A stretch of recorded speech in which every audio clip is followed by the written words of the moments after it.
My name is Savannah Parison. I am staff at the College of Creative Studies. I'm the lead advisor.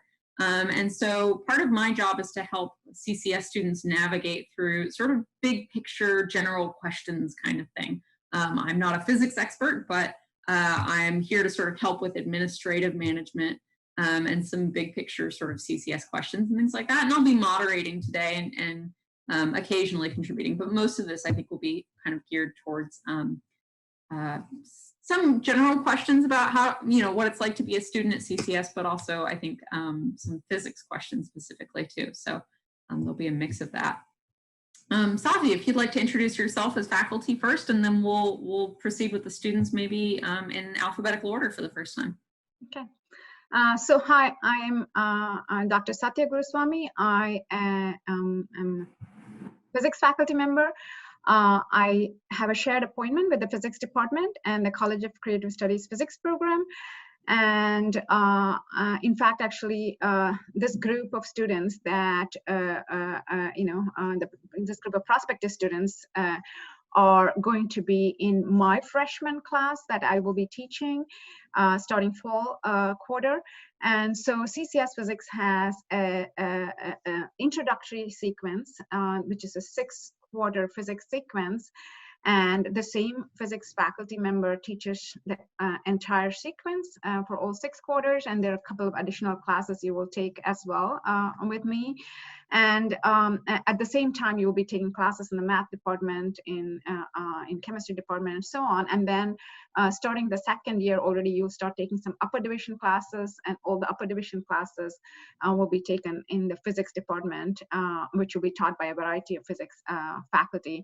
CCS structure is such that the person who is teaching this freshman and the sophomore physics classes will also be your academic advisor for all 4 years. So I will be the academic advisor for the incoming cohort of freshmen.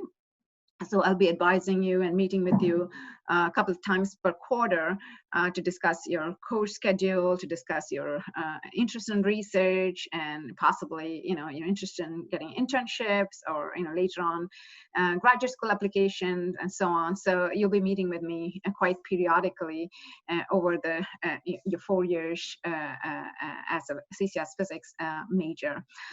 So I don't want to take up too much time in describing the program as much right now, because some of the aspects of it will come out through questions. But if anything gets left out or doesn't get mentioned, then I'll jump in and say something at that point. I want to actually put the focus on the students and their experience first. So I'm going to let the students answer the questions first, and then I will come back and maybe add something from the faculty point of view. There are some questions which actually the students may not know the answers to, because that might not be part of their experience. In that case, I will probably just jump in and give you some information that they may or may not know. But pretty much most of the questions, the students are able to share their experience, and I think that is the most important thing. The other thing I wanted to mention was that at the end of this, I will remind you guys, you are invited to come and attend my lectures, which are now happening on Zoom. This will be on Tuesdays and Thursdays from 3:30 to 5 p.m. So if you let me know that you're interested in attending a lecture, I can send you the Zoom link. And you can do that anytime before the SIR deadline, and also after if you like, but I think it's more useful before. And there's also problem solving sessions that the students attend on Thursday. So again, Dr. Christensen, who runs the problem session, has welcomed you to attend a problem session if you like to see what is going on. And that's very interesting, because students are at the board or they're solving problems, and it's very interactive and active. And so that's something that I will remind you about as well towards the end. And I will also send an email to all the admitted students to let them know that they're welcome to attend. And if you want to have one-on-one meetings with me before you make a decision, again, we can arrange for that as well. So I'm going to stop now, let the students take over. Hi, everyone. I'm Hayley Bowden. I am a 4th year physics major. You know that. And I do research in astronomy, and I'm going to grad school for astronomy. Hi everybody, I'm Luca Shar. I'm a second-year CCS physics major. I currently work in an experimental atomic, molecular, and optical physics lab. I'm slowly making a transition into doing theory work in soft matter theory, and plan to go to graduate school in quantum condensed matter. Luca, I just want to let you know that your microphone seems a little quiet compared to the rest of us. So I just wanted to give you a heads up before we get started that that's something that I'm hearing. I'll try and fix that one sec. Sure. Okay, Pierre, go ahead. My name is Pierre Thibodeau. I am a second-year CCS physics student. I work in an astronomy group, the same one as Hayley, actually. Yeah, and I am also planning to go to grad school for astronomy, though I haven't necessarily thought that far ahead. Hello, my name is Raining. Can you guys hear me? Yes. Somehow. Oh, okay, good. So I am also a second-year physics major, and I have been doing research in material science, but now I'm considering transitioning into condensed matter experiments. And I think I'll go to graduate school, hopefully in that field, but I'm not really sure yet. So. All right. Thank you all for introducing yourself. I think it's really helpful for our prospective students to kind of hear like what range of things you guys are interested in. And our first question for today is very sort of straightforward because I think it's the one that speaks the most to why we're doing this. And it's to ask you what was important to you when you were considering colleges as a graduating high school student, when you had gotten these letters of admissions from various universities and you were thinking about which program you wanted to enroll in. What factored into your decision to come to CCS Physics at UCSB? So I had a few things that were important to me. I was pretty sure that I wanted to get involved in research. I didn't know what area of physics I was interested in at the time. And I wanted a smaller community that I felt like supported in, and that I felt like I knew the other physics majors and could interact with them. And lastly, I think I wanted somewhere where I felt like the physics curriculum was like rigorous and challenging. Is this better volume? Perfect. Okay, cool. Yeah, so pretty much similar reasons as to Hayley. The biggest one for me was I wanted to get started doing research like as soon as possible. I was really excited to do that going into college. And I think I made the right choice with CCS for that because that let me get started into research like just a couple weeks after I got into college. So that was the thing I was most excited about. Admittedly, I kind of fell into the CCS almost by accident. I think I had confirmed to UCSB before I had actually even applied for CCS. But I did apply to change into CCS before I started attending, and I did make the transition before I started attending. And it was a very good decision, I think. Something that was really important to me was I wanted to go to a place that had like resources and maybe like sort of a culture. And UCSB as a school has that, but UCSB can also be a bit large and daunting. And I really appreciate that the CCS sort of like concentrates those things and makes it very easily accessible. You know, a lot of resources, fun CCS culture, I would say. Yeah, for me, it's the same. Like the community definitely play a very important role in my decision because like besides the physics major, there are also other majors in CCS, and you get to interact with like a lot of people who are passionate about what they are doing. And it's like automatically you are just accepted into a family almost. And another thing that I looked at is it's like a really good platform for us because as like Pierre said, like UCSB is really big, and it can be like it can be daunting, and also in general, in like a large research university, you can be kind of lost, like just trying to find the right resources. And CCS kind of like sets you up to that. And so like we get a really good exposure on like what research is available. And also like Dr. Goswami also guide us through that, like really tells us like what research are like, and exposed to us to a lot of different like different fields, and like set us up to that. So I feel like it's a really good platform. And also I actually kind of visited the campus before like deciding. So like the sunny like California environment for me was also like a large factor, and I really like it.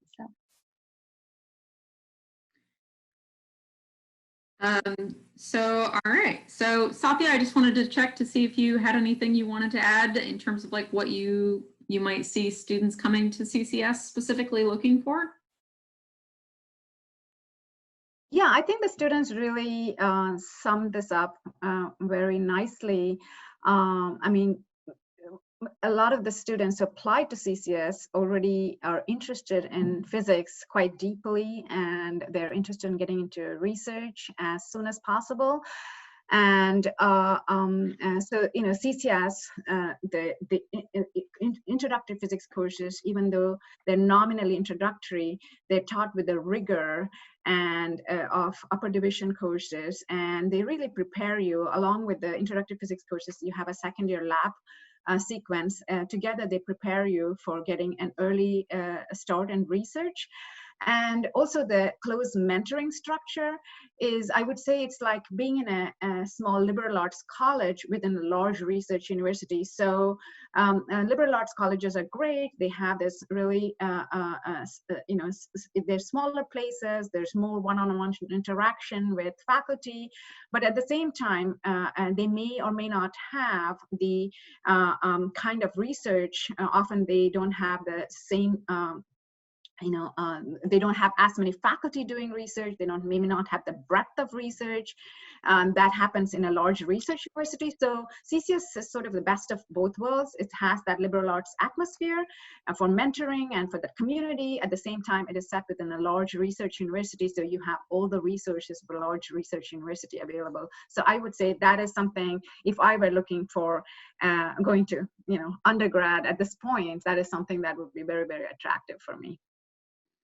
I think I see that as being absolutely true about CCS in general as well. And part of why that rings true for me is I actually did go to a small liberal arts college. I went to a college that had less than 1,000 students. And one of the things that sticks out to me about CCS within UCSB is that CCS is that same small environment. There's between 400 and 500 students. There's all these opportunities for them to get to know each other and interact, but there are things that are available at UCSB that would never be available at a small liberal arts college. Those resources and that range of faculty that you're speaking about. So I do think that that is sort of a best of both worlds for a lot of students. The next question that we're going to ask is something that many of you have touched on briefly, but I'll just give you a chance to elaborate because I think it's a very compelling thing for physics students. It's a two-parter. It's what kind of research are you currently involved in? What are you working on or doing? And the second part is, when did you start that in CCS? I know we've got Hayley who's about to graduate, but we've got some of you who are also at the end of your second year. So maybe kind of take us through the growth that happens and when students start to get involved.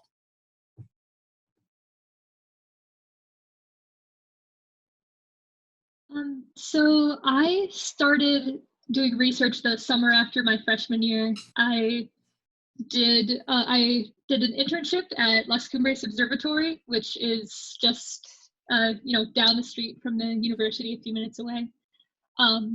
And after that summer, I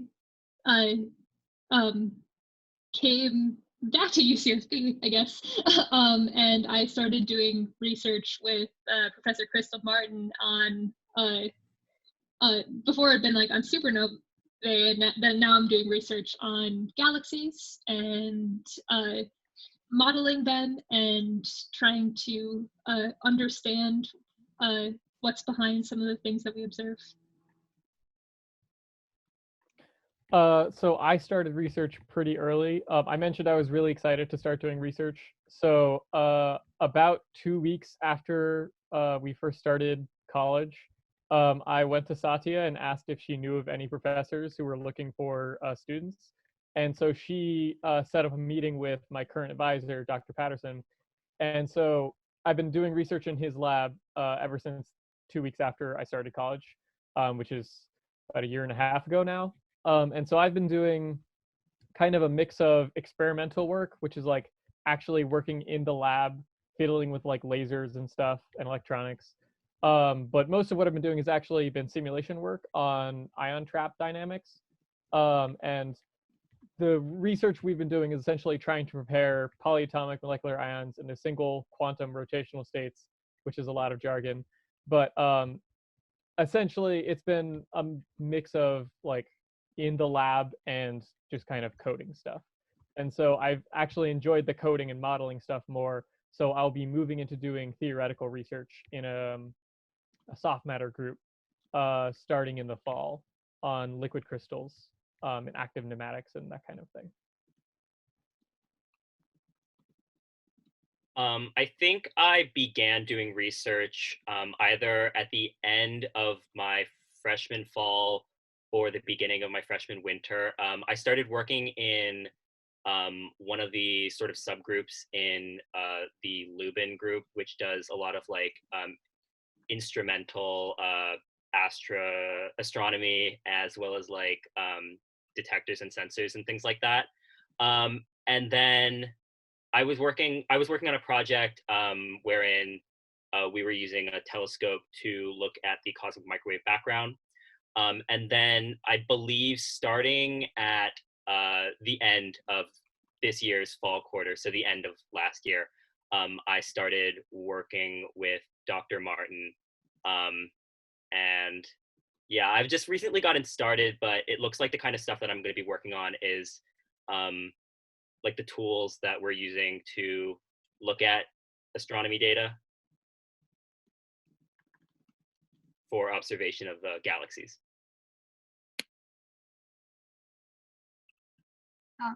So like for me, at first I started with the material science department.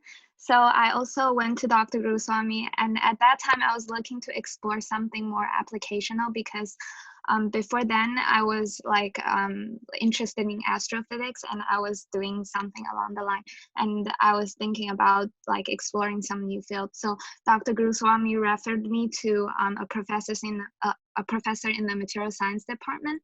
And so what I had been working on was using machine learning to predict possible materials, possible compounds, and the specific crystal structure. So like I picked up the skill of machine learning. I also get to do some more computational analysis with density functional theory. So basically to calculate which compound would be stable and feasible to manufacture. Like to fabricate in the material science department. But then my interest started to shift a little bit, and I become more interested in experiments. And even though I don't know much about quantum yet, it seems really interesting. So I think I'm more going to experiments right now. And like how I get to find a new opportunity was through Dr. Guruswamy's experiment class. And it kind of like set us up, gave us a platform to meet like a lot of new professors. So like I'm like, well, like my original plan was to start in the summer to do some experiments, but like now I may have to look at some like remotely feasible projects that I can still do, but hopefully things will get better soon. So that's a hope I will make the transition soon. That's, yeah. So if I may jump in, I want to say a couple things that I think my students forgot to mention. So one thing is that, so Reining was actually referring to a class that I teach for the second years. I created this class a few years ago. It's a class on Introduction to Research, and this is a class that this year all my students took. And so she was referring to being exposed to faculty from different fields doing research that I invited to the class for a panel. And so students got to kind of sort of talk to faculty members from a range of fields, both from our department, but also related departments such as material science, and get an idea of what kind of research that they're doing. But writing also had, her path to doing condensed matter, being interested in condensed matter experiment, also had another experience in the middle, which was a Cambridge experience that you did not mention. So I think I'll let you mention that. And then also Hayley, actually, I will call on her to mention how you were funded to do research in the summer of your freshman year and also the sophomore year, but the freshman year particularly because that was to a university internship. And Hayley was mentioning that she was working in La Cumbre Observatory. So that's an observatory that is in Santa Barbara, and it's an independent unit from UC Santa Barbara, but we do have a person, and Professor Howell, Andy Howell, who actually also teaches, I believe once a year, he teaches an astronomy course in our department. So there's a lot of interaction between the researchers at La Cumbre Observatory and the astronomers in the physics department. So I'm going to let them comment on the two things that I feel would be of interest to our prospective students. So I did see there's a question coming up about studying abroad. So I was thinking maybe I should mention it then, but I can also mention now. Okay, that's better. It's up to you. I think I'll save it to study abroad. Okay, good. So yes, the internship that I did the summer after my freshman year was called Eureka, and it's a program to get students, like specifically students after their freshman year that are in any STEM field, to like start doing research. And so I was funded that first summer to do research with someone of my choosing, and I ended up working with Professor Andy Howell at, and we arranged things so that I could work at Las Cumbres Observatory. And then I guess like the following summers, I was funded by a program called UC Leads, which is also like a UC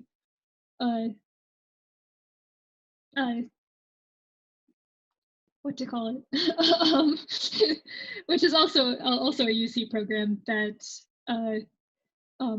funds people across the STEM fields to do research.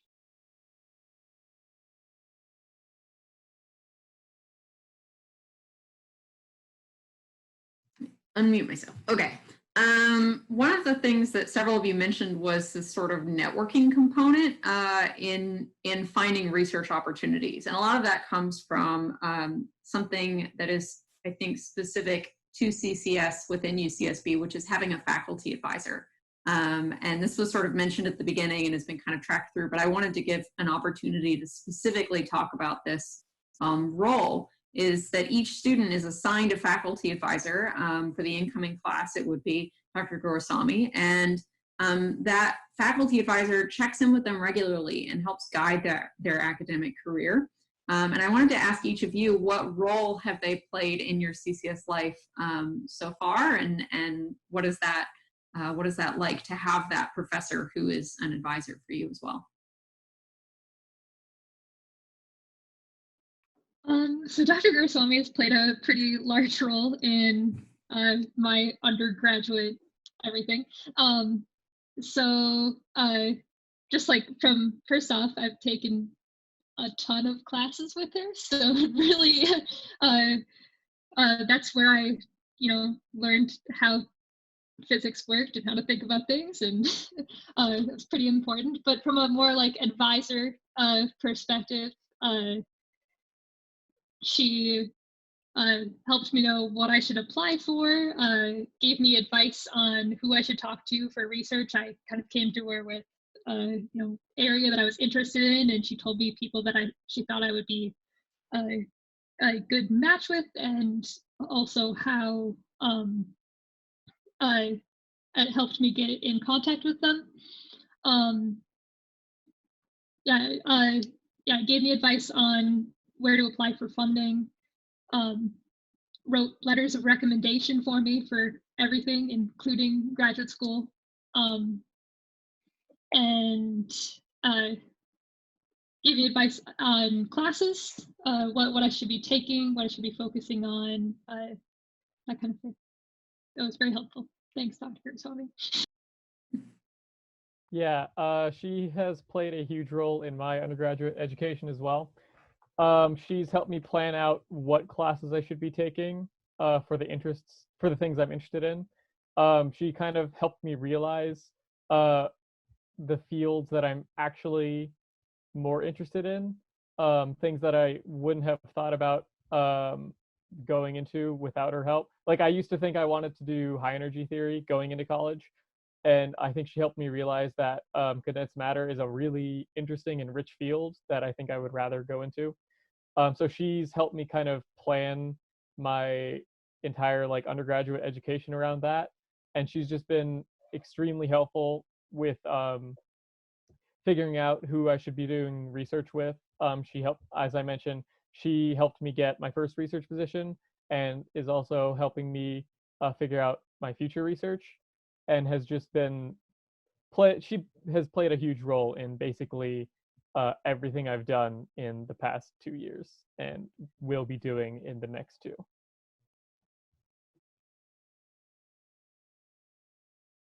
I think the fact that we have an advisor, especially one who is so skilled as Dr. Guruswamy, is definitely one of the, I would say, maybe even the biggest benefit being in CCS has over just being in LNS at UCSB. Dr. Guruswamy certainly has, she's put me in contact with a lot of people when I was looking for where to go with research. And she has always very knowledgeably advised me on classes that I should take in order to move towards my field of interest. Also, not having to do with CCS, Dr. Guruswamy is the advisor for one of the clubs that I am a part of, very active in, which sort of is very concerned with diversity and the accessibility of the general physics department at UCSB. And she is very committed to, making our school a safe place where everybody can get their physics education and be happy. And so I really appreciate her for that as well.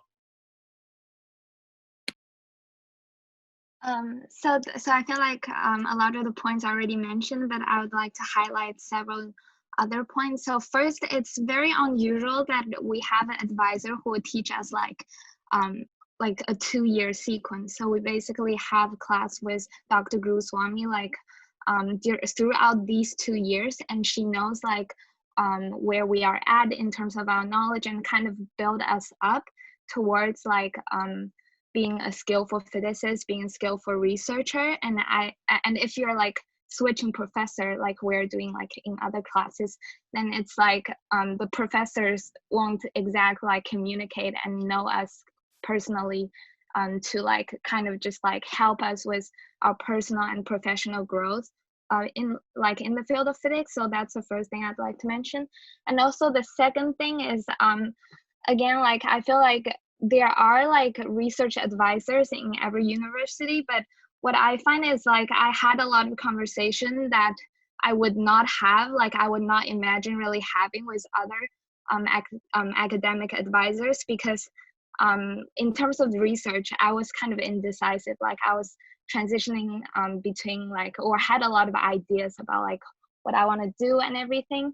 And Dr. Guruswamy really helped me to kind of narrow down what I really want to do.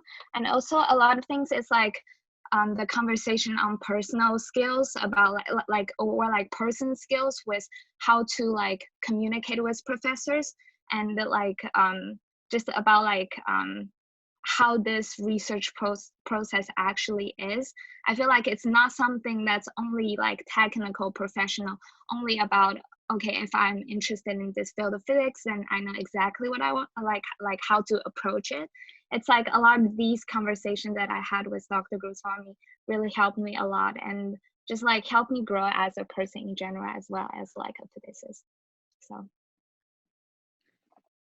So I want to actually jump in and say from the advisor's perspective, what I find different from what I've observed from my own experience, but also from what I see in, for example, the regular physics program. Now, I want to mention that most departments, you know, at peer institutions will have academic advisors. Except that oftentimes there's an academic advisor for the whole cohort. And since our cohort is small, so that's one thing. So you actually, right from day one, I know everybody's names because I've been involved from the time of recruiting students to the freshman orientation when I first help them pick classes. So I'm teaching, you know, 7 to 8 classes for my students, and so I really know them, and as Reining and others mentioned, I actually see in their progression as students. So actually I'm able to tailor my advice to the particular student. I see the student is getting interested maybe in more, starting from experimental physics, maybe more theoretical, the kind of questions they ask in class. I feel like maybe, you know, you might enjoy a class in the math department, maybe a topology class, or maybe you're really getting interested in, you know, some aspects of applied physics. Maybe you should be taking a class in the engineering department. Or if some student says, I'm not sure whether I want to go to a PhD in physics or I want to, you know, go into engineering, then I say, well, here are classes that, you know, what kind of engineering you think you might be interested in. And if they say, well, I'm interested in, you know, aerospace or something, and I can say, well, here's a class that my former students have taken in the mechanical engineering department. It's offered in the spring quarter. Wait for it, and, you know, get into the class and see whether you really like the subject, because until you take a class, you don't know what it's like. So I'm able to actually use my experience from helping previous students, as sort of a similar cohort of, students that have gone through the same experience before, and help them pick classes. But also I'm able to kind of see the evolution of a student's interest and able to kind of steer them towards certain fields they may not even be aware exist, because they might not know that, you know, there's somebody. UCSB is a very interdisciplinary campus. So even though we have, say, biophysicists in our department, there are people in materials departments that are doing biophysics or biomaterials, and these are very closely related fields. There might be somebody who's doing condensed matter in materials department, and they might be doing more applied aspects of it. So I'm able to kind of send the students to look at those possible opportunities based on their interest. And it would be harder for me to be just an advisor for a cohort and just meet with them once a quarter and just tell them based on what they tell me what they might be exploring. It's much easier if I actually know them as a student. I see them working out problems, and so the job of the advisor is easier in a sense because of the smaller cohort, but also because I actually teach them physics over a long period of time. So I'm able to actually give my advice to the specific students' current interests. So that really helps. But of course, I want to mention that CCS students are really self-motivated, and that makes advising both it's a great joy, but also it makes it something that is easier, because they come and they ask me questions about what can I do, what here are my current interests, and they really then pursue that to see how far it takes them. And so that self-motivation also really is helpful for the advisor, because I don't have to motivate them. They're already coming with the motivation. I just need to kind of guide them and send them in a certain direction. And I'll just add as sort of staff advisor that the sort of, Sadhu students like singing her praises while she's here in the call is not like, it's not that she's like staring at them. It's something that's really consistent across CCS panels. It's something that I've been hearing from our writing students and our art students and our music students. So it is very much part of the culture at CCS as well. And I think speaks to the relationships that students get to build with their faculty advisors within CCS. So it's something that I just want to sort of vouch for the truthfulness of what you're hearing, since the professor and the professor being talked about are kind of all in the room together. One of the things that many of you are mentioning is sort of your coursework and the ways in which you sort of push yourself and stretch and explore interest in these new classes and take upper division classes early. Some CCS students are also involved in graduate courses while they're still undergraduates. So there's lots of opportunities for CCS students to really kind of push their workload. And you're doing all this in addition to the various kinds of research and labs and things like that that I hear you kind of talking about. And so one of the things that we sort of think about as a culture is how do you manage your workload along with the range of perhaps extracurricular activities that you're getting involved with? What are the ways that you kind of think about that and manage that process? It's a work in progress. So I'm involved in quite a few things outside of coursework. I was on the fencing team when we were, on campus, and I played in like a small the Tops orchestra. We just play fun music, and yeah, did lots of fun stuff outside of classes. It takes a certain amount of time management, especially I think in those first 2 years when you're getting used to doing problem sets and taking that lab class for the first time and starting upper division classes.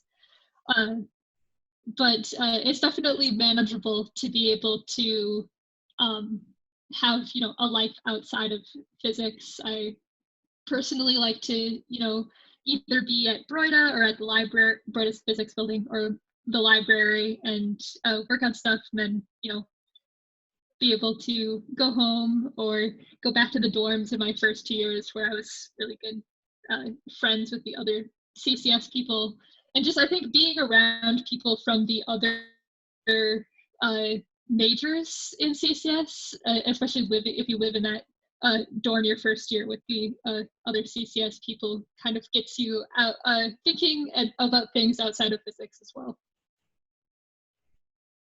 Yeah, I agree with pretty much all of that. Like interacting with other CCS students is, I think, just a really good thing to do in order to like kind of give yourself some time to think about other things, and it also just leads to lots of like interesting conversations. But yeah, as for managing all of the work, I would say it's also a work in progress for me.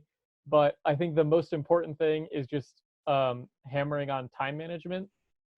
If you're like pushing yourself with lots of like difficult classes, and also trying to do other things, like I'm doing research and I'm also involved in the Society of Physics Students. Essentially, you have to, if you procrastinated a lot in high school, you have to kind of get yourself out of that, because if you're really like pushing yourself like that, then procrastinating is not going to do you any favors. So I think the biggest things are make sure you're like keeping yourself on track, on schedule, and not procrastinating a lot, but also make sure you're not like burning yourself out. Take time to do things which are not just physics. Like with the people in my year, a lot of us lived in Pendola our first year, and so we would do like movie nights together.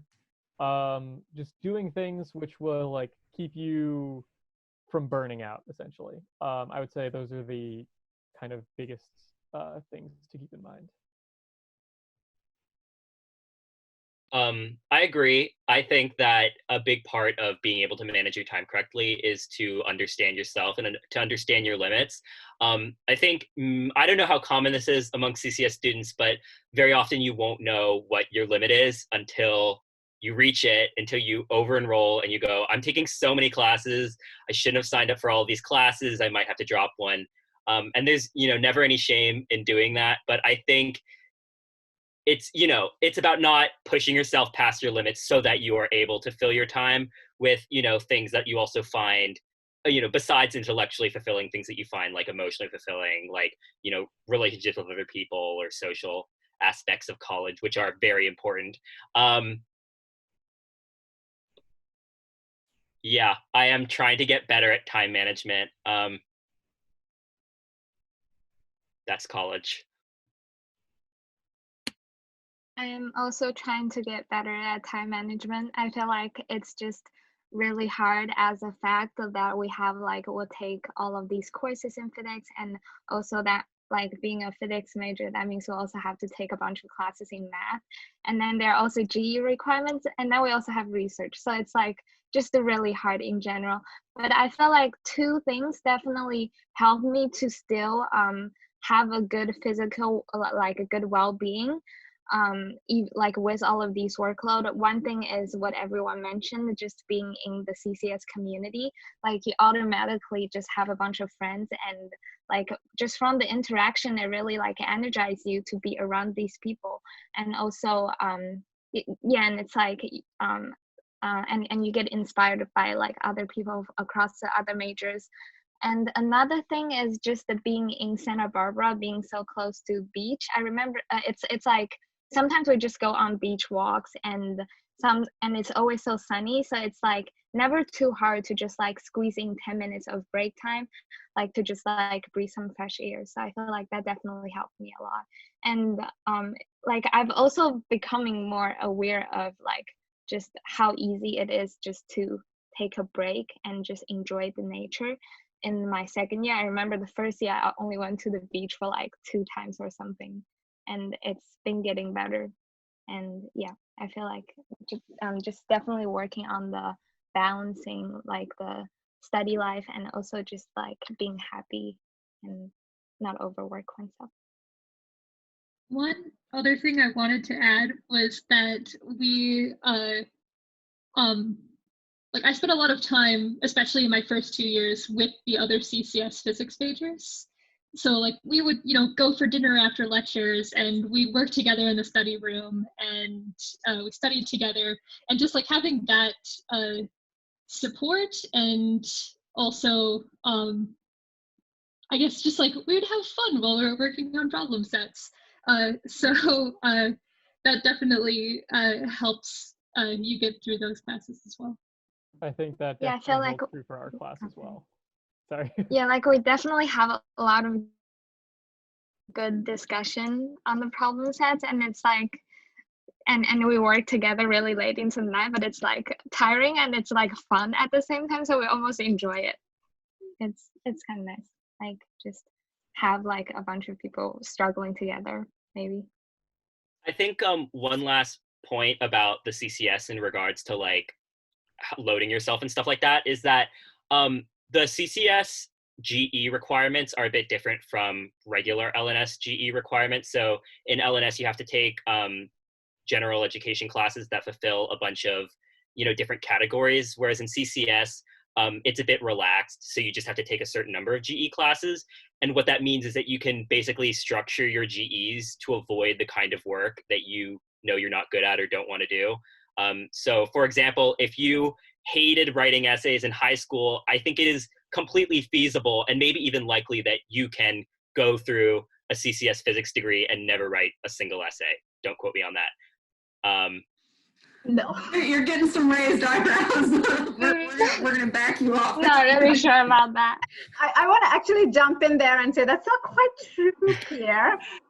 Because so I mean we do have a slightly different GE.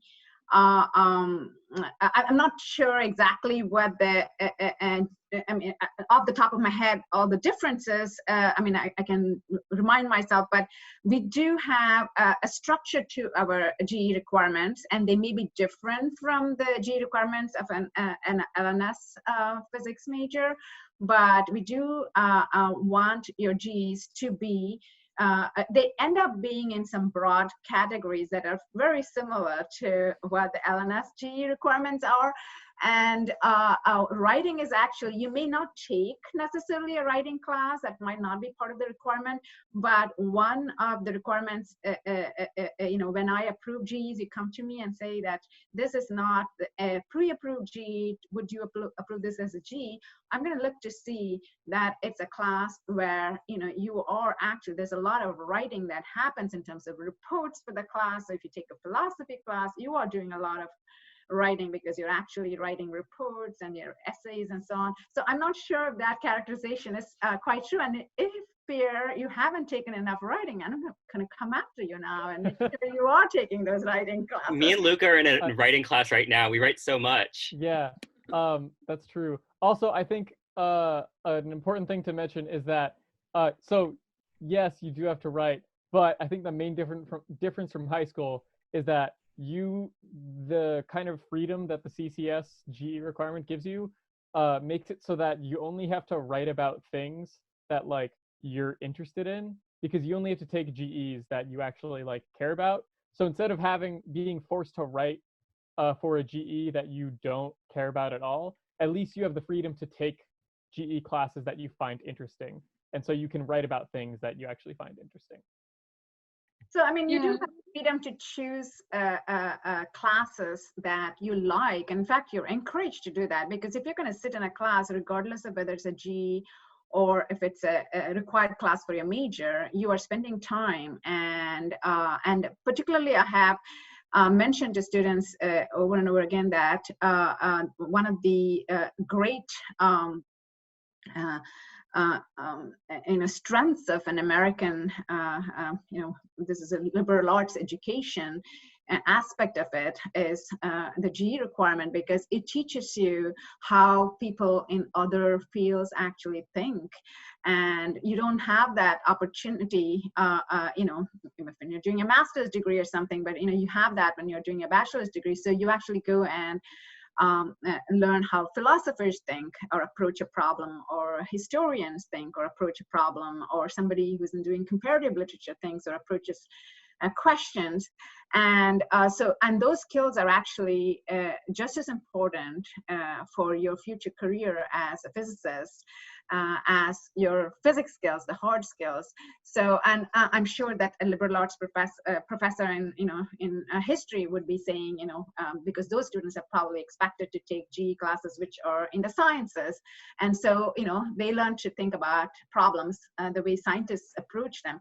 So definitely GEs are important, and I don't want the prospective students to think that there's a lot of thinking that goes behind it. It may not be something that is being told to you every single day when you're choosing GEs, because we do have a breadth of GEs that you can choose from. We allow students to choose GEs from within those broad categories that they're really interested in. So I'm glad to know that the students are actually, not finding it as, something that's imposed on them, rigorous structure. But I think regardless, you are getting the GE education that you should be getting. So that's what I want to say. I also want to actually add to a couple of things. I mean, CCS students, and from the previous aspect of the conversation, CCS students are actually very ambitious students. And oftentimes they do take more classes. Sometimes they bite off more than they can chew. And advisor also, and this is not the part of the advice, part of my duties that will make me popular, but one part of my job is to actually stop students from taking certain classes that they want to take. So because they are either not ready for it in terms of preparation, and you get most out of a class when you're ready for that class, because then you understand the material deeply, and you have the other preparation needed, maybe the background knowledge in physics or the math knowledge that you need to really understand the material deeply. Sometimes it's also you're not ready for it because you are taking other classes that are going to take up quite a lot of your time, and those classes are important, and so you shouldn't be adding on more to your schedule. So we do have these conversations during advising meetings. And sometimes a student wants to take an advanced class well before they're ready for it, and they have to convince me that this class is something that they will be able to handle, that's important for the research, and they are going to be able to put in the extra work that's needed during that quarter to excel in the class. And the time management is an issue for some students occasionally, and this is also something that the advisor will be when during meetings we'll be pointing out to students, saying that it looks like you've taken on too much, or maybe you're not managing your time as well, because I see that, because I also look at their grades every quarter and then check and have a conversation with them. It's all done in a friendly way. What happened? I mean, was it because you didn't have time, or so these are honest conversations. They're not the easiest conversations, but these are conversations that allow us to actually adjust schedules, workload for the future quarter, and also make sure that the student is, as Reining said, happy, because you have to be really happy in order to do your best work. So, and that's really important. So I'll add two things. We'll do two things, and then we'll kind of check on this. So I wanted to get back to the GE conversation briefly, because we'll go into it in like really deep detail at orientation if you come to CCS. But I just want to add a few points, in part because we had some students who sort of pre-asked questions about GEs and AP credits and things like that. So we'll get into it very lightly, and then you can always email me if you have questions, or we'll talk about it more at orientation. And then what I'll do is I'll do kind of just a brief check-in with everybody, because we're getting close to that 4 o'clock. It's been an hour. I just kind of want to see how people are doing. But GEs, so the goal of CCS GEs is that you're taking 8 courses unrelated to your major. And what this means is not just physics, but also maybe math and astronomy, and like these kind of range of things that are within that umbrella of what your interests are. So the goal is to stretch you outside of that umbrella, get you exposed to different ways of thinking that were sort of being referenced. And one of the benefits of being at a large university is that you're going to get a wider range of potential classes that maybe you have never experienced before. You can actually take a class in philosophy. You can take a class in Asian American studies. You can take a class in, Latin or French or Italian or German or Portuguese, or various kinds of language classes that maybe you'll find useful down the road. Maybe you want to take German for the first time. And the goal is that these will be spread out fairly well as well. So you're not just going to deep dive in, pick up a minor and say, all right, I'm done with my GEs. You're going to get exposed to a range of thinking that maybe isn't part of your standard course load, and it will make you a better thinker. It'll make you a better thinker in sort of broad connections that you make with people. It'll be part of that engagement and that discussion that you have with other CCS students, and it'll just broaden your horizons a little bit, and it's a really healthy thing to do. So that's part of why we have that. The piece about AP credits is that in CCS, AP credits don't count for your GEs. And the reason for this is we want you to take these university classes and to move beyond the experiences that you had in high school in this coursework. And so AP classes still count towards your degree progress in terms of units. So you have to have 180 units to graduate, doesn't matter what major you're in. And so your AP credits are still getting you that start on your unit count, but they're just requiring you to take 8 courses while you're at UCSB. And we can get into the details and the weeds on that. There's all these kind of little bits and pieces and ways to elaborate, but I don't want to take up everybody's time doing that right now. What I do want to do is just kind of check in with everybody and make sure that, things are going all right, your questions are getting answered, things like that. And what we'll do that with is the reactions button, I think, is a fairly easy way to do that. So if you click on the bottom, there's a little thumbs up or a clap or that kind of thing. And I just kind of wanted to give everyone a minute to not have to talk and just check in with everybody and see how you're all doing. All right, so we're getting thumbs. Feels good. Just wanted to kind of have some moments. I think there was a question from Adeline on chat, and I just responded on chat, but I just want to quickly summarize. So the question was, what does a typical freshman year class schedule look like? And did you take your math classes in the CCS? So I want to say that there is a math class every single quarter in the freshman year. And if depending on whether you took AP chemistry exam and got above a certain score, you may have to take the chemistry 1A and 1B class as well. So that's something that will be told to you at the time of advising based on what you come in with in the fall. And so there's a CCS physics class, there's a math class, and there's possibly a chemistry class. There might be more than one math class and the GE class. So typically we advise CCS physics students to take 4 classes per quarter in the freshman year. And there might be a quarter where you might take 5 classes, and, if that works out in terms of workload. And CCS math classes, so all CCS physics majors, the classes are meant for the majors. And we all tend to keep our class size small, and so you have to be really, interested in the field in order to take those classes, because those classes are pretty intense classes, and they're often, geared towards people who are actually planning to major in that field. And so they're not automatically open for enrollment for CCS physics students. So CCS physics students will be taking math classes in the math department. However, if you're really interested in a CCS math class, and if you have sufficient background in math and you're sufficiently interested in it, we might be able to talk to our counterparts in CCS math and see whether there's space availability. Again, there is no guarantee at this point because we don't know how big the incoming freshman group is currently in CCS math or in CCS physics. So there are no guarantees, but occasionally we've been able to send our students to take a CCS math class, but based on the permission. They have to see that you're really motivated and you have the background to take those classes.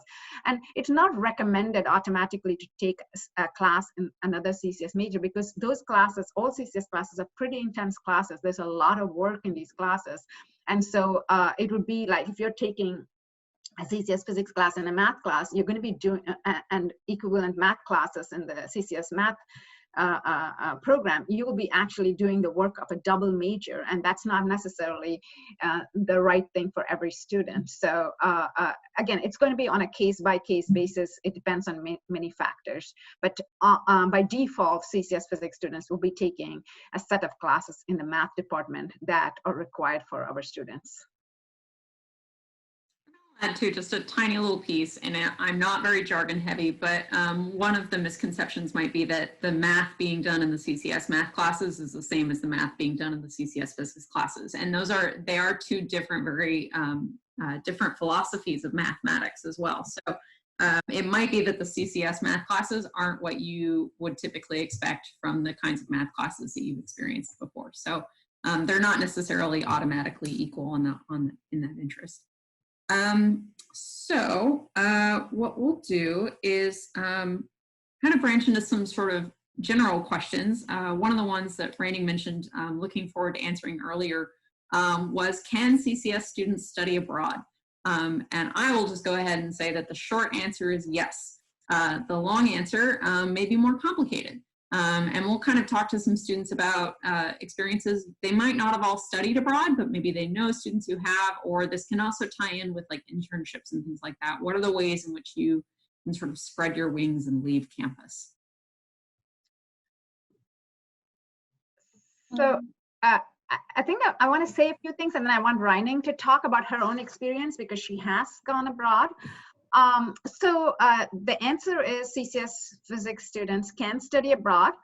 And in fact, actually, a few years ago, I did a project which was essentially, simply put it, was curriculum mapping to identify a few universities abroad that had pretty good match with not only our curriculum, but the schedule at which, schedule of offering of those courses. So if you're going away during the fall quarter of junior year, which universities have the same curriculum offered fall quarter of the junior year, and you are able to take those courses. They're at the same level, they cover the same content. So I went ahead and identified a few universities. I pre-approved some courses, and I did this for the physics department and CCS students. And this was with this was a project I did for the UC Education Abroad program, and they had funded the project.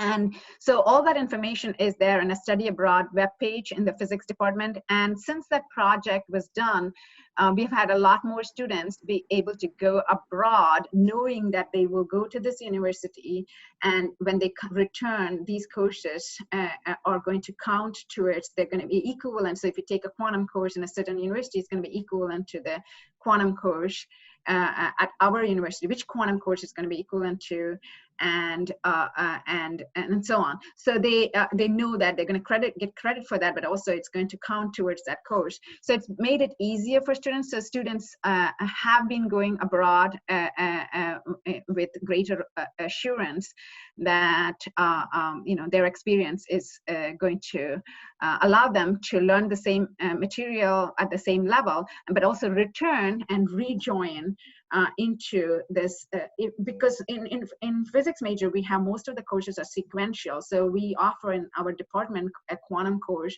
a whole year quantum course. It's a 3-part sequence. Each part you will be taking one of the quarters. So you start in fall, winter, and spring. So if you go away in the fall and you come back, you need to have covered the material at the same level, and the content has to be covered so that you can rejoin the sequence when you return after the fall semester, fall quarter abroad. So these are some of the concerns that have been addressed by actually pre-approving certain courses in certain universities.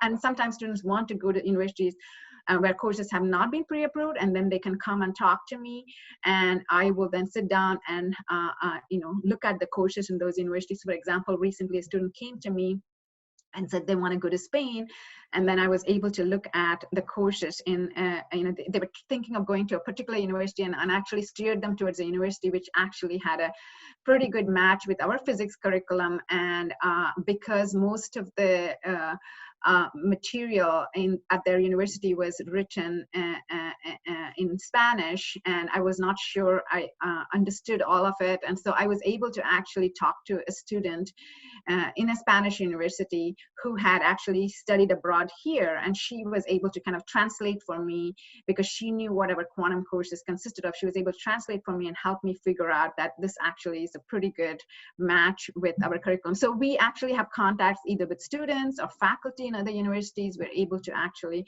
help you figure that out, even if it's a university where course is not pre-approved. So definitely students can study abroad, but definitely the students are encouraged to get close faculty advising to make sure they're able to take the courses they want to or need to when they're abroad, and so that when they return, they are able to seamlessly join into the sequence and graduate on time. So that's really important. And so these are the things that you have to take into account. And this is something that you have to take into account if you're studying abroad, regardless of whichever university you end up going to, because physics is a really structured curriculum. It's a sequential learning. And so you have to be careful about that, but it's definitely possible.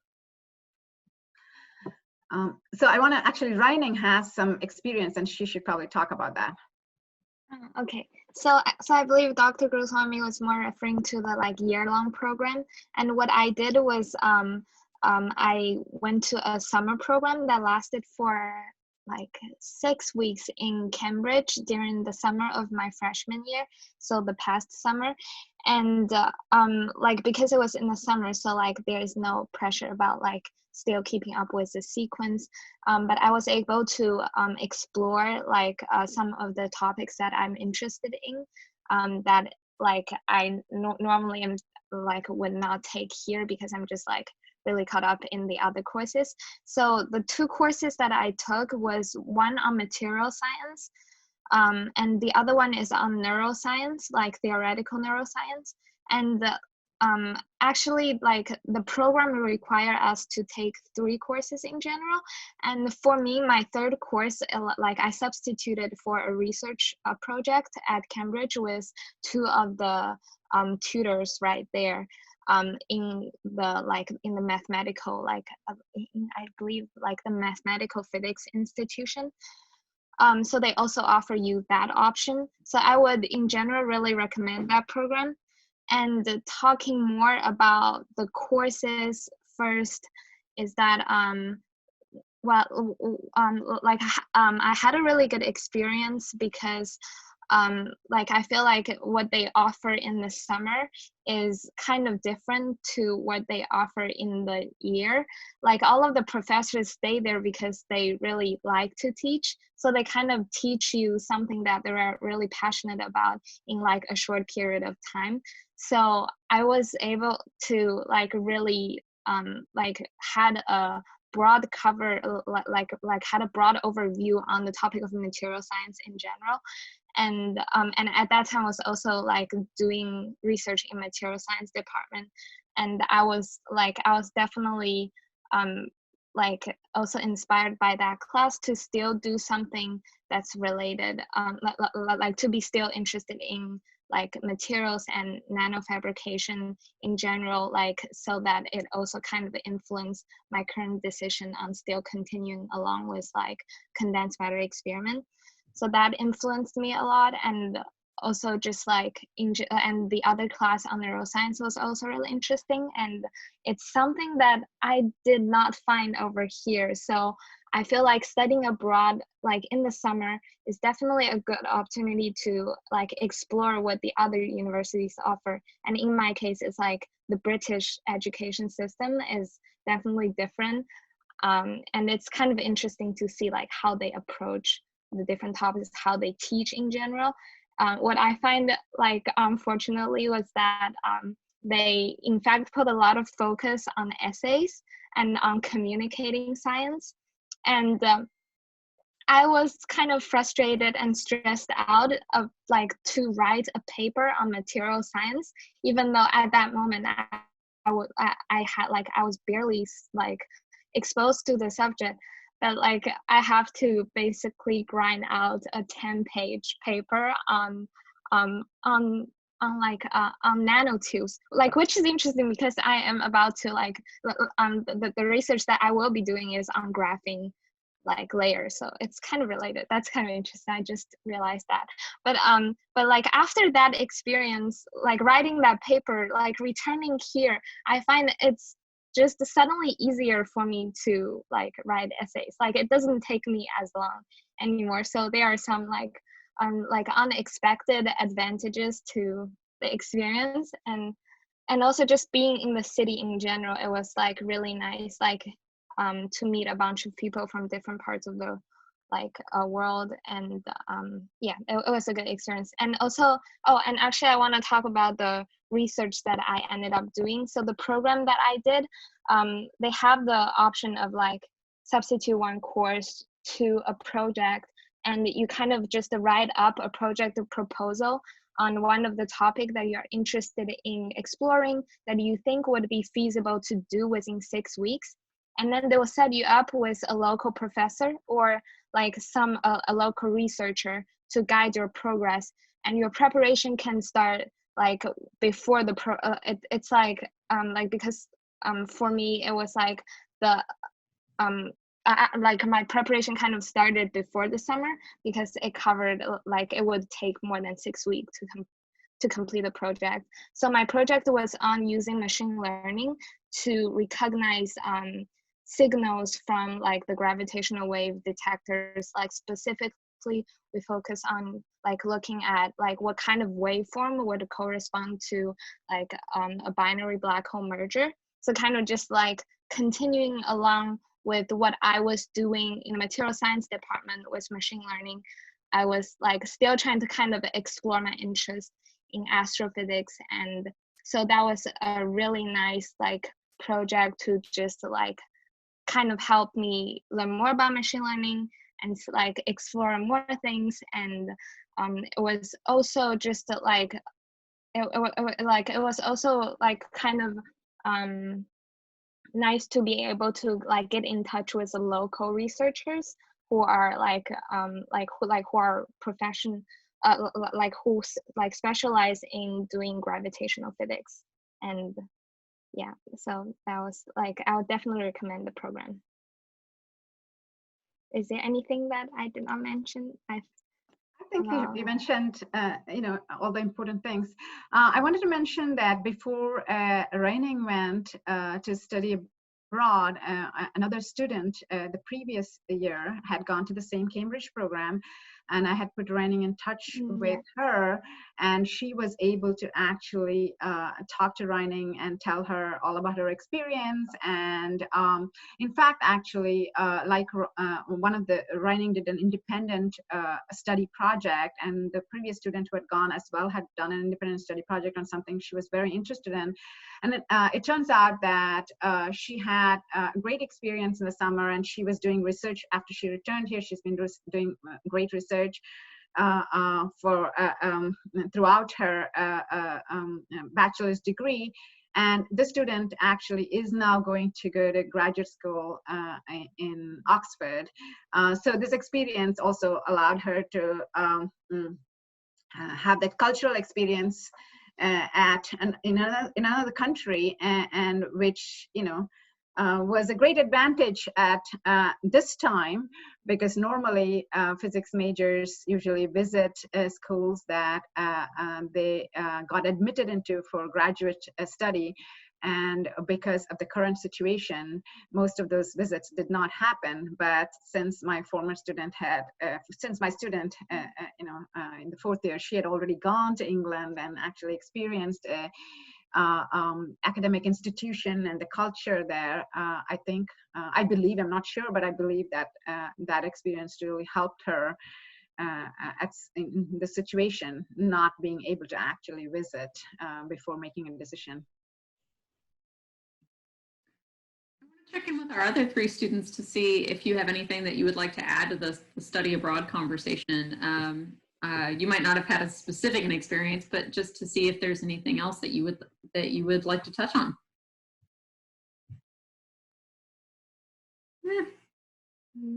I don't have that much to say. All I know is that if you want to study abroad, it's a good idea to think about it, maybe sometime during like your first year or before you even get there. And if you indicate that you want to study abroad to Dr. Guruswamy, she can help you figure out which classes aren't offered at your desired place of study that you have to take here before you leave or once you come back. But in order to study abroad, you have to plan kind of far ahead, but it's doable. I would reiterate that too. It is something that the more time you have to plan studying abroad, the better off you'll be, and the more successful you'll be in potentially finding the right program for you, or and that there is a range of countries you can go to. I will also add that the study abroad office on campus, their shorthand is EAP, so Education Abroad Programs. They're some of the most enthusiastic people I have ever met on campus. There are scholarships available to go to different parts of the world or to study in different fields. And my experience is basically that you can walk into the study abroad office and say, oh, I want to study abroad. And like people rappel down out of the ceilings and they're like, where do you want to go? We'll like put you in touch with all the right people. So there are a lot of resources at UCSB in general to support all different kinds of research opportunities, but there is specifically a department dedicated to helping students figure out what might be available for them in that interest. So you might not be interested in studying abroad, that's totally fine. It's not a requirement, but if there is that interest there, undergraduate education is a fantastic time to take advantage of the ability to go abroad and to do coursework in other countries. I also want to reiterate that planning is very important, planning ahead, for two reasons. One is that you may need to certain courses, let's say you're gone during the fall quarter of a junior year, which is a very, it's a good time to go to study abroad fall quarter of junior year.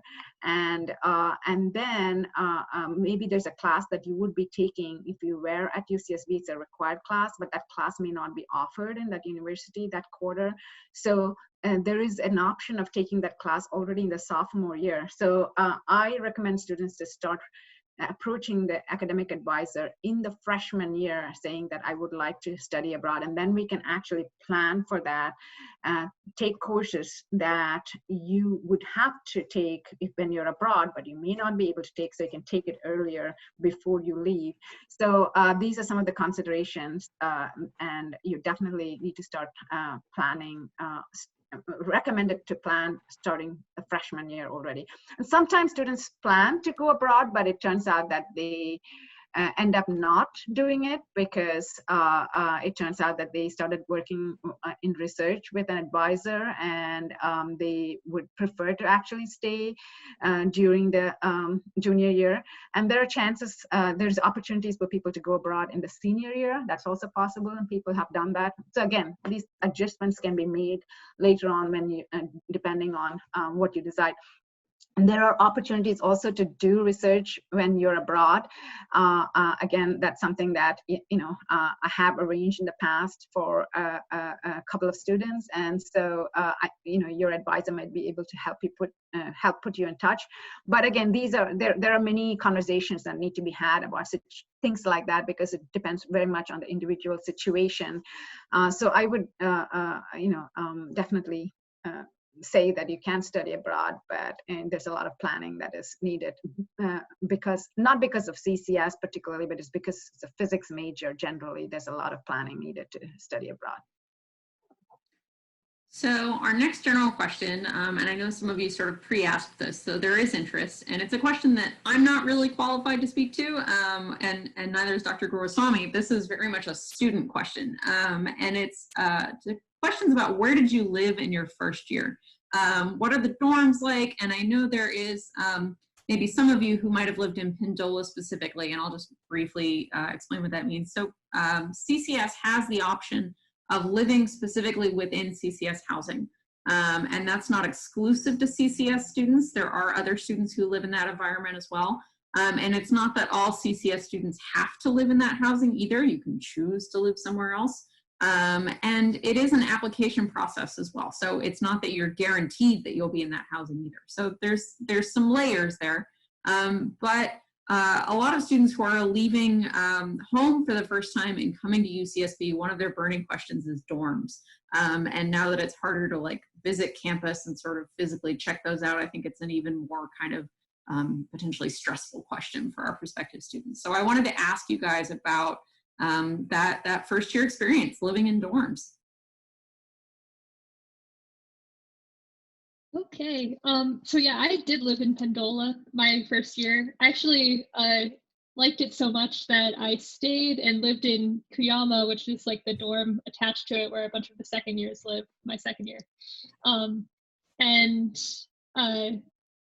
it's it's living in a dorm, so there's like all of the interesting things that come with that. I had a roommate who was a CCS art major, and I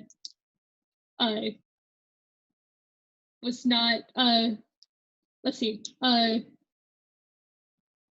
don't know, it's like living in a dorm, but it's where I met a bunch of my friends that I still hang out with now. Even when I moved off campus, I lived with a bunch of the CCS people that I had met there.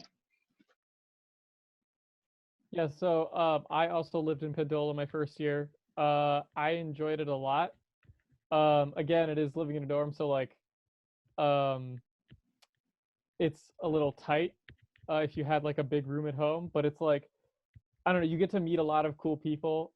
That's where I made most of my friends. And a nice thing about being in CCS is that I feel like even if people are interested in very different subjects, all of the CCS majors they're all very passionate about the thing they study.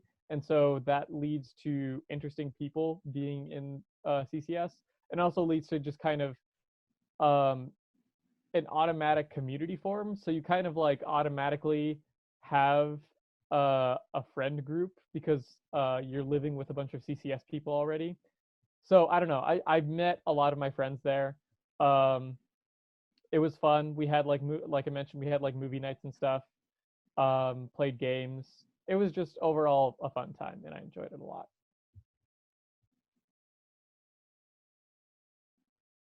I want to say that I'm maybe the only CCS physics major here who didn't live in Pendola my freshman year.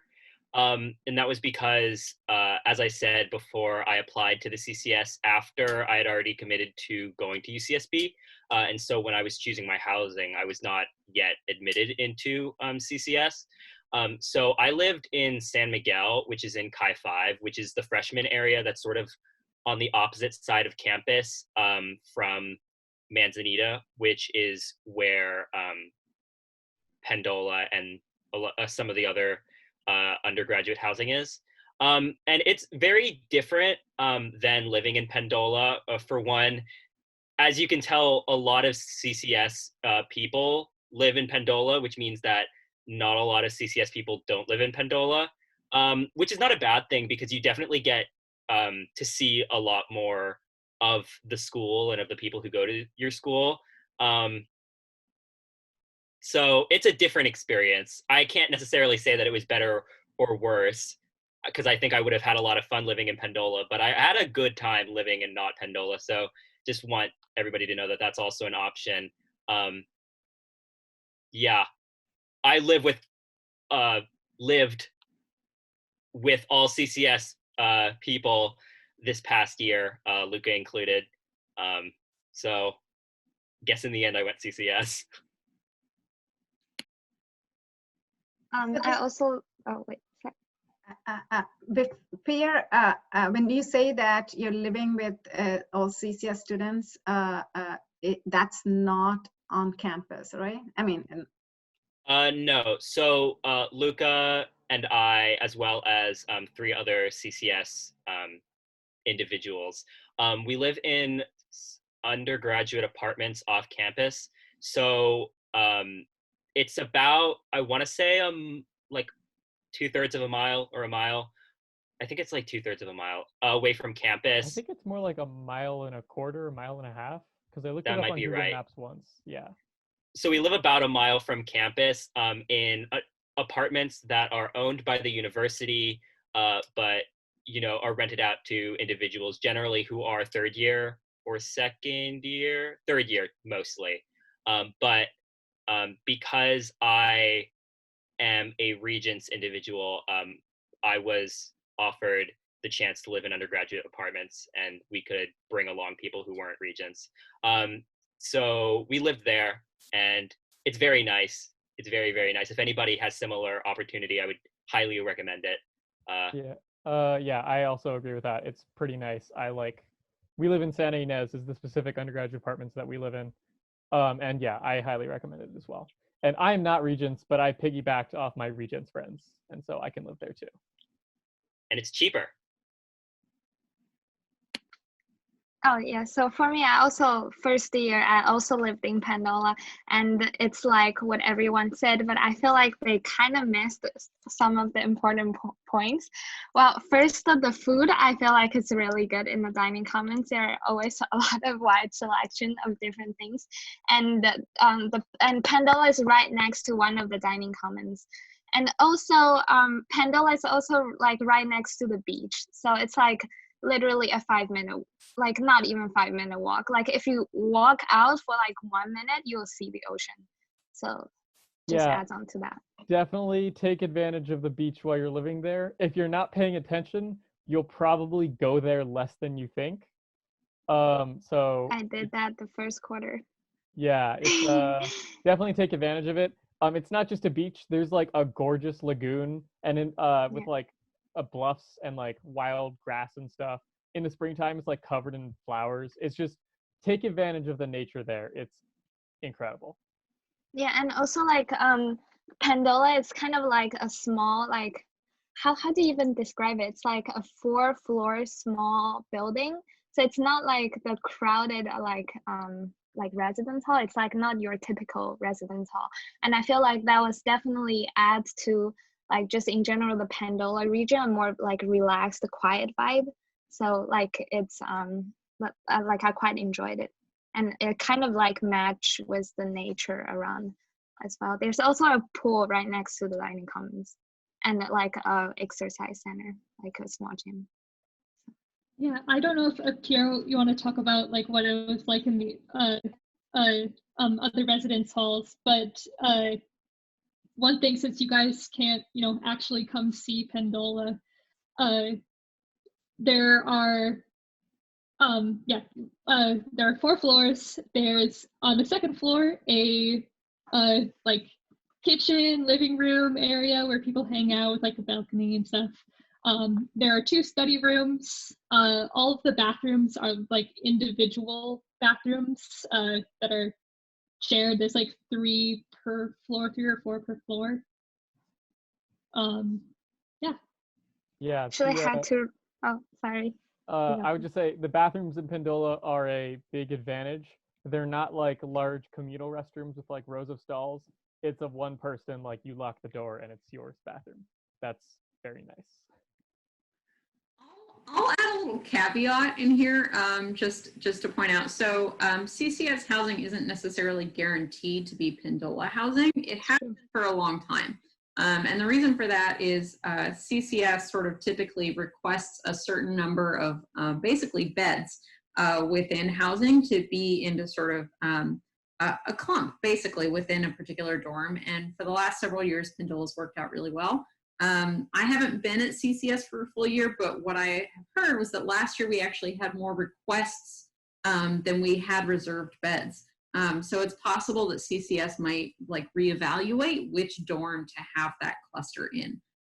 So I just want to kind of give you a heads up that like if you get super excited about Pendola, and then if CCS like ends up not having CCS housing in Pendola, like I just want to put that out there so that we don't break any hearts in advance. But the goal of CCS housing is partially to create that community as well, which I think a lot of you talked to are about. So I just wanted to give that caveat. It's not set in stone or anything like that, but this is part of like the details of sort of staff advising on the background that I wanted to kind of give a heads up about. Yeah, honestly, wherever you live, you'll be close to the ocean, so. Yeah, and all of the residence halls, have certain amenities. So okay, I didn't think the common bathrooms were actually that bad. Granted, the common bathrooms in the freshman resident halls, I believe, are like 3 stalls instead of like 20 or whatever. So there's never actually that many people in the bathroom at once. But you also have like, I believe all of the freshman residence halls in the Chi 5 at least have their own like exercise rooms. And then a lot of them also have like other like common rooms. Like mine had a billiards room, like pool tables and ping pong tables. And I know that some of the other ones had like, it was kind of weird the way that they actually distributed the common rooms, but it's, whatever. Yeah, all the dorms are pretty good, I think, except Sandcat. All right.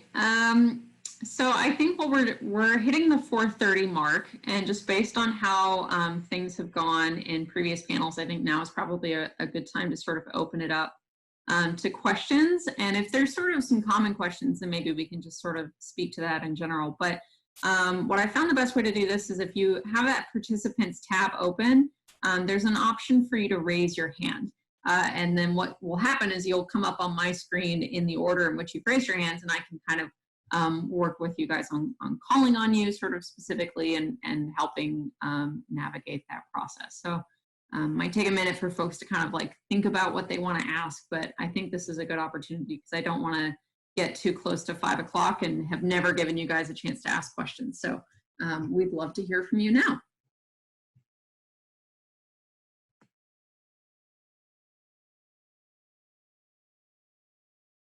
Anybody? Oh, there we go. So Justin is first up, and he's got his questions, and he's gone ahead and turned off his camera and his microphone, and he's ready to go. Go ahead, Justin. All right. Hi, everyone. This has been super cool so far. One question I have about the CCS housing. So I put my deposit down on the housing contract, and I know you can like rank where you want to stay. So I put the CCS LLC for the top on mine. Is there another application that I'll have to fill out at some point, or is that the whole like housing thing for the CCS? Yeah, I guess I used the word application, and that's a little more specific than what I meant. Haley's done it before, and since I haven't done it personally in terms of managing it yet, I think having the staff speak to it might actually, or the students speak to it might actually be more helpful. Okay.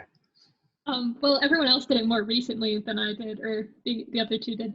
But that's all I remember having to do. Like, there wasn't anything else to it. Yeah, I don't think I did anything else either. I think that's it.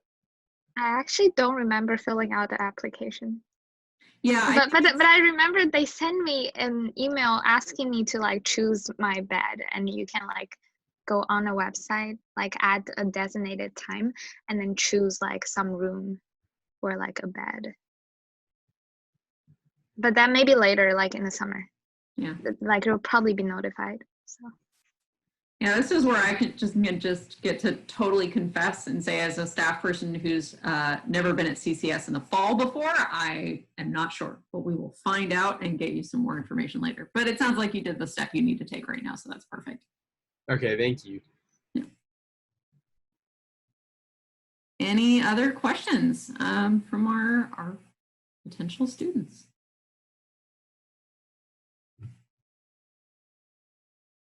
All right, so we've got Sophia, and you've got yourself unmuted, ready to go. All right, go ahead. Okay, so hi, I'm Sophia, and I remember talking to Luca and Raining like a couple months ago, and you guys mentioned like the summer like research program or something. Can you guys talk a little more about that, like what that entails and stuff?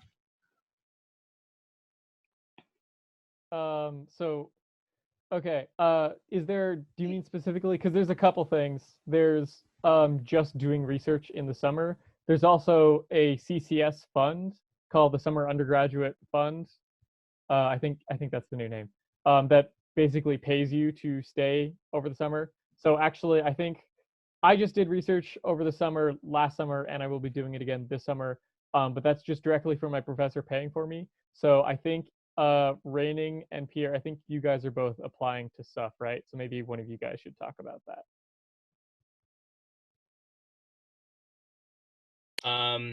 I can talk about it unless you, Raining, wanted to talk about it. You can talk about it, and I can see what to add on maybe. So I would say a lot of the summer research applications are very similar.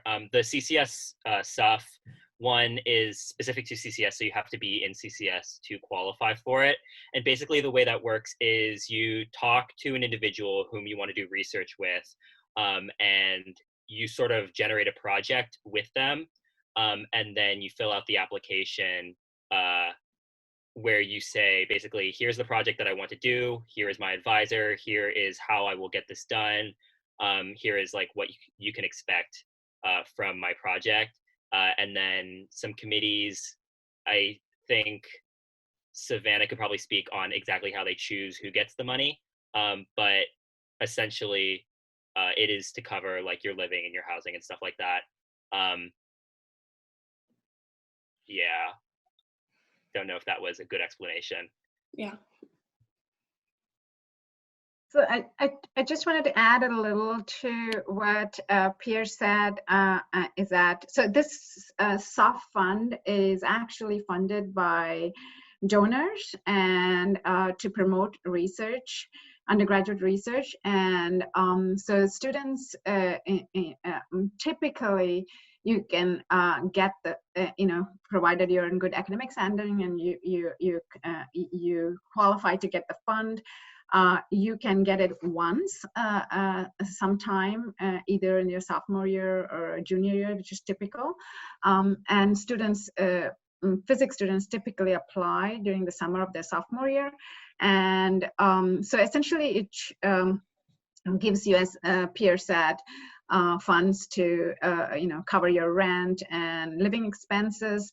And oftentimes the research advisor might match by adding to that fund. So the past years, I mean, again, none of the amounts or anything, they're not set in stone. It really depends on how much funding we have. So I can just say that in the last year or the year before, it was of the range of $3,000 for the summer, and then your research advisor might have, depending on the advisor, depending on the project, they might add a little bit more. There are also other fellowships you can apply for if you've already gotten this funding for one summer, or you're interested in getting other funding.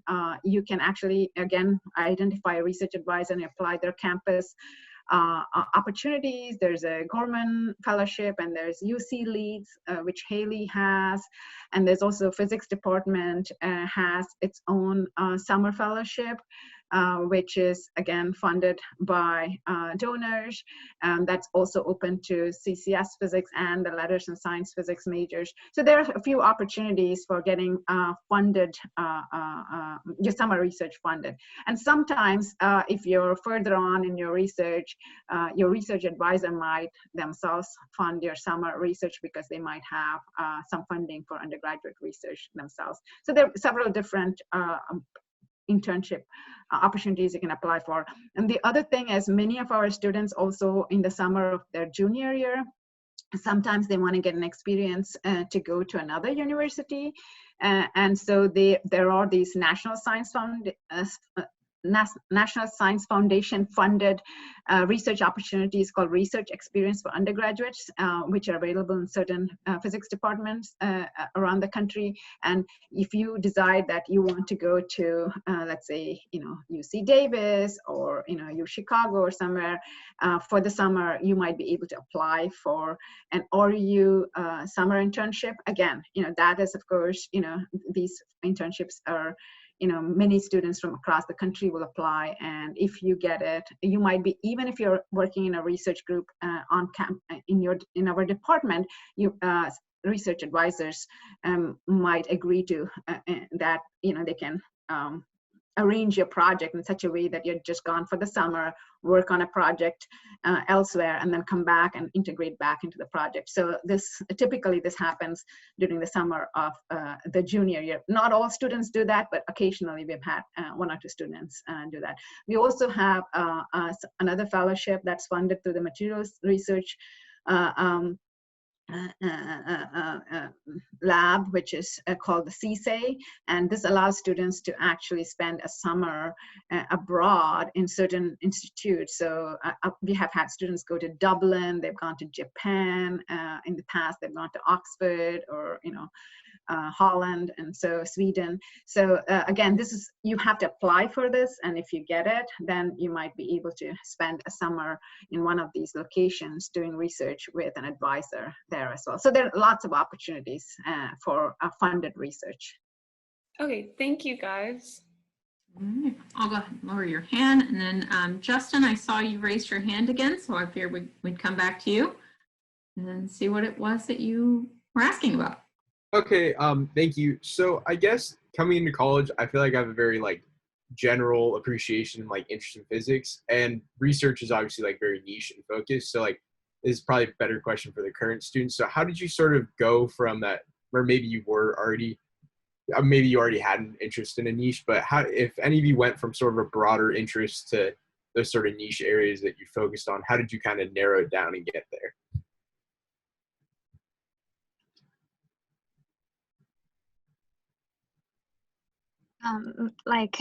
Maybe I kind of talked about it a little bit already. Initially before coming to college, I was interested in astrophysics, and then I was just ready for a change to explore something else. And I feel like it's just it's we kind of gain a better idea as we take more classes in general. And what helped me a lot on deciding mainly was the classes, and also just by talking to people in the department, through the physics societies, and and also like the research class that Dr. Goswami mentioned, that we all kind of mentioned, that helped a lot. It kind of like allowed us to talk to different professors, and we kind of just have to figure out from all kinds of different informations and from classes and from outside classes, and also just personal reading. And I don't know, sorry. Yeah, it's okay. I agree with that. As you take more classes and learn more physics and math, but mostly physics, I think you'll get a better idea of what kinds of like methods, how different areas do research. And essentially, as you take more classes, you'll be exposed to more and more topics. And I think that'll help you find out exactly what you're interested in. Something to keep in mind is that what you do in research as an undergraduate does not have to be what you're going to do in research for the rest of your life. I'm working in a lab where we manipulate molecules with lasers and electric fields and stuff. That is not what I want to do for the rest of my physics career. But it's still, I think, a very interesting project and a very valuable experience. So it's okay to start doing research and not be sure that that's what you want to study for the rest of your life. Okay. I'll reiterate that too in two different ways. So one thing to sort of be reassured by is that there are a range of physics students within our physics program. So you're not going to find just that all students have like one interest. So part of that process of coming into the program is going to be spreading out. And there's going to be other students who are in the program that maybe you pick up that you're interested in the same things, and you can have those conversations with them. So there's going to be sort of a natural development and teasing apart of like what it is that you are especially excited about. The other thing I had that I'm losing that train of thought, so I'm going to let it go. And I think Dr. Goswami had something that she wanted to add. Yeah, I just wanted to add that, I mean, I totally agree with what Luca said. What you do as an undergraduate researcher does not necessarily extend to your graduate work. In some cases it does. So students are, as Savannah was saying, every student is different, and some students say that they want to do atomic physics, and they go into that lab, and this is typically, if they go into the lab a little bit later, they kind of have gone in knowing a little about it, and then they end up actually working in the same lab for 2 years or something, and then they apply for graduate school in that particular field. But we've also had a student who's joined that lab, let's say, in a particular field, and then in the 3rd year or something, they took an elective class, or maybe they were doing biophysics and they took an elective class in particle physics, and then they decided, wow, particle physics, there's all these things that I never even knew, and now I want to do particle physics. So vice versa, they started off as a particle physicist, and then they took a biophysics class. They've never known there was this interplay between biology and physics, and they are able to actually do some really cool stuff. And so they decide now they want to change. So we've had students start in a research group, and they have done substantial research, and then they have taken an elective class that opened up a new field for them, and then they decide to move on for graduate work or subsequent research as an undergraduate researcher in a different field. So we have students doing various different things. Some students on purpose say that I don't know what I want to do. This summer I'm going to do astrophysics. Next summer I'm going to do biophysics. In the intervening time I'm going to do different, work in a different area of physics. And they try to narrow that down by, trying different things. Now there are pros and cons to various approaches, but you have to choose what works best for you. And there is really no one size fits all in figuring this out. So most students don't know when they come in what area of research they want to be involved in, mostly because they don't know much physics. They don't know what these areas are, and that's perfectly fine. And we are here to also facilitate and help you figure that out as well. Yeah, sorry, go. And I can speak for myself and also for some of my friends that we're all like still in the process of figuring things out. Like some of us may have a better of the general direction, but in general, we are all kind of still uncertain, and uncertainty is always going to be a thing back in the mind. But that's okay. A lot of research skills kind of translate. Yeah, I think just the biggest thing is to just keep an open mind. Like I said before, I started out thinking I wanted to do high energy theory, and then I changed my mind because I learned more about condensed matter, and now I think I want to do quantum condensed matter. And while I'm pretty certain about that, I'm also going to start working with an X-string theorist turned soft matter theorist on soft matter theory. And so who knows, maybe after I work in that field for a bit, I'll say soft matter is actually really, really cool, and I'll do that in graduate school. So like the biggest thing is just keep an open mind, and maybe you'll find interest in things that you didn't think you would find interested in before. I'll add to that too. One of the things that is created because CCS, it is a uniquely sort of research-oriented place, because it's not something that typically that students learn as a skill in high school, or that some broader students learn as a skill even as an undergraduate. Is that part of being a researcher is learning failure. And learning that sometimes something didn't work out the way you intended it to. And that's true with finding your field of study too, that it's okay to think that maybe you're interested in something and starting down that path and then finding out that maybe this isn't for you. And like that in and of itself is a valuable takeaway, that something not working out maybe the way you intended it to, or finding out that maybe this subfield just isn't what you were interested in after all. That even that is a valuable aspect of your education, and that's something that we really encourage students to embrace as a process, and something that can be really rewarding. Hope we answered your question. I know Adeline had her hand raised for a little bit, and so I know she lowered it, but I want to just check in with you, Adeline, and make sure that we got a chance to speak to what it was that you were going to ask about.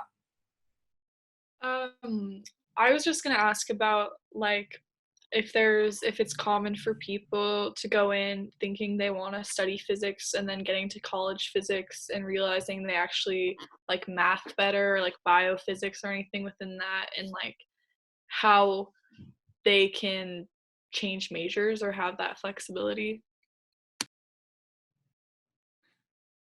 So let me just say that, well, I mean, definitely, college is a place where you discover what you're really passionate about. And so I think our university system is set up to, facilitate students finding their passion and following it. CCS Physics is a pretty intense program, and many of the students that come into the program, they don't know what subfield of physics they want to do, but they do know that they want to do physics. Occasionally, we have students coming in saying that I like physics and computer science, I want to double major. So we usually just, in physics, CCS, we start with one major, and double major, because all CCS majors are pretty intense, they oftentimes, depending on the two majors you want to double major in, they may take you may end up taking longer than 4 years to graduate. But occasionally we do have students who are not sure what they want to do in graduate school, but they like these two majors, so physics and math or physics and computer science. And occasionally some students double major. Sometimes they start with one major, add a second major, and then realize that they want to actually pursue just one of those majors. So those things happen, but predominantly most of our students, when they come in saying that they want to do physics, they they have pretty much narrowed down that kind of their interest in physics, and possibly, with some additional courses that they would be taking in another major because they're really interested in the other major. So yeah, there is flexibility, but since it's an intense major, you will have to talk to your advisor to see how we can, facilitate, you in taking courses in the other major, and actually seeing how much time you want to invest in the other major as well. Biophysics, I mean, you can be a physics major and still do biophysics. And so, I would consider that as a sort of physics preparation is good, good preparation for biophysics. And, but if you want to completely switch out into another major, that's possible. But typically in CCS, that happens fairly early on because, if you want to do another CCS physics major, another CCS major, you have to apply to that major, and there's a sequence of classes to be taken and so on. So, but yeah, definitely talk to the advisor and see how your interest in something else can be facilitated, so you can explore that. I do want to mention that if you want to go to grad school, and none of you have yet asked about grad school, but over 80% of our students, 70 to 80% of our students go to grad school in either physics or closely related field. And I was just now, April 15th, our students have just accepted offers, so we have students, this particular graduating cohort, like most of our graduating cohorts all of our graduate cohorts that I know have gotten into great graduate programs. And, we have students going into Princeton and Stanford and Cornell and University of Arizona, Berkeley, Davis, Harvard, you name it. Most of the, top places have been represented. So what happens is that sometimes a student decides to go into grad, and all of them are going to either astronomy or applied physics or physics programs, those that applied this year. But I think one student is still not decided.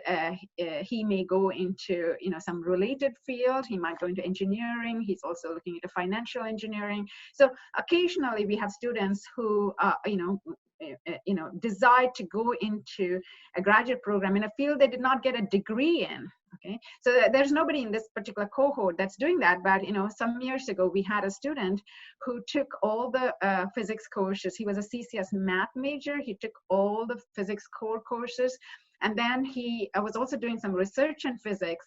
And then he decided that he was not sure whether he wants to do a PhD in theoretical physics or he wants to do a PhD in mathematics.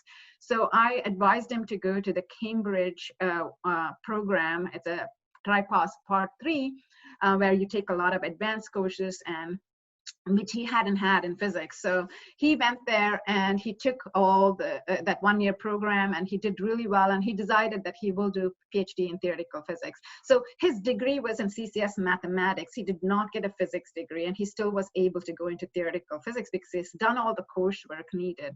We've also had the opposite happen some years ago. There was a student who was a CCS physics major. He took a lot of courses in mathematics, not necessarily in CCS math. He just took a lot of mathematics courses in the math department. And then his interest started evolving towards mathematics. And then he went off, I believe he went to UCLA and to do a PhD in mathematics. So it's possible, as long as you've done coursework in another field, and that field, when you apply to graduate programs, you've done coursework, but also shown interest in research in that field, it's possible to switch fields. But again, that, it's a case-by-case situation. We have to see whether you have enough background to be able to make that switch. But if you want to make a switch early on, I would definitely talk to an advisor. And if you're not sure even now, and we can set up a meeting and we can talk, so I can help you figure it out. And I could also put you in touch with people in other programs in CCS, so you can also talk to them to find out whether you can apply to those programs as well. I think we might have time for one more question. So I just want to double check with anybody to see if there's any sort of else that's burning out there. I don't have any currently raised hands, but I just want to make sure that we have one last opportunity before we head out and enjoy the rest of our Sundays. All right, I'm not seeing anything. So I just want to reiterate that you can certainly reach out if you have any questions. So if you have sort of general CCS, general UCSB, GE, that kind of stuff questions, you can reach out to myself. I'm one of the staff advisors. Megan Peterson is another staff advisor at CCS. You can reach out, ask us questions. We'd be happy to have a meeting with you or respond to your email in different ways. You can also reach out to faculty and ask them, you know, can I sit in on one of your lectures? I have a question about the physics program specifically. And I know that they're certainly very willing to speak with students to help you make sure that CCS is the right fit for you before you submit your SIR. And I just want to take a moment to give a big round of applause to our panelists and our students who, out of the kindness of their hearts, agreed to be here with us for 2 hours on a Sunday. So I just kind of want to give my virtual applause, and I know we've got some emoji applauses out there as well. So I just wanted to, absolutely recognize that this was a total kindness on your part, and just to appreciate that you've taken the time to do this for your potential new classmates. So I want to mention that in a normal year, you would possibly visit our university in person. And what we would have done is I would have set up a full day schedule for you to talk with someone in Savannah's office, and then meet with a student, a CCS physics student, and actually go visit a research lab, sit in one of my classes, sit in our problem session, maybe visit and the lab class, and so on. So some of those aspects of the visit cannot happen because you're not personally here. But you're definitely welcome to come and attend my Zoom lecture. So please email me and let me know if you're interested. Lectures happen on Tuesdays and Thursdays. Dr. Christensen, again, I want to reiterate that he will welcome you to come and attend the problem session. And if you want to actually ask more questions and meet with a CCS physics student, I know some of our panelists, but also other students have volunteered to meet with prospective students and tell them a little bit more in depth about their research and their experience. And you will get to ask questions without me or Savannah being present. And so that is the advantage of actually meeting with the student, and so they can tell you a little bit more in depth and also answer questions that you might have felt a little shy to ask at this point. So yeah, please do that before, and also I'm happy to hold one-on-one appointments with you guys, prospective students, which I usually do when you come for a visit. So I can have a half an hour or 45-minute appointment, and then you can ask me questions, and I can go a little bit more in depth about the classes and kind of structure of the program and so on, more than we were able to during the session. All right, so I hope we answered all of your questions, but if we didn't, and I'm sure we didn't because there's always more questions to ask, you're certainly welcome to reach out. And I just want to thank everybody again, and kind of my little virtual applause. And I will send you on your way to enjoy the rest of your weekend.